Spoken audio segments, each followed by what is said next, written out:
અમદાવાદ જિલ્લાની વિરમગામ તાલુકાની ખટક વિરમગામની વિરમગામ બાર આંગણવાડીમાં આપનું સ્વાગત છે। આજ રોજ અમારા બાળકો બહારની રમત માટે મેદાનમાં આવી ગયા છે અને જે માટે અહીંયા તમે જોઈ શકો છો કે અમે 2 ઈંટો લીધી છે અને એમાં દોરી લગાવી છે। આજની જે ગેમ છે એની અંદર બાળકોને આની અંદર કૂદીને આવવાનું છે, તો ચોક્કસથી વિડીયો પર બન્યા રહેશો। અમારી ચેનલ ગમે તો લાઇક, શેર અને સબસ્ક્રાઈબ જરૂરથી કરશો।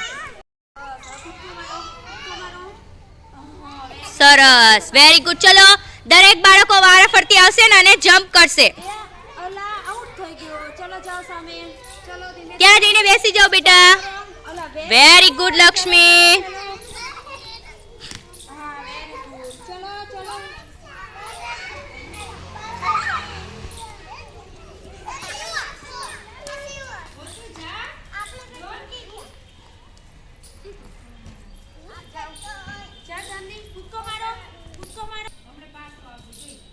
चलो चलो चलो जल्दी जल्दी जल्दी आई जाओ बेटा। तो मजा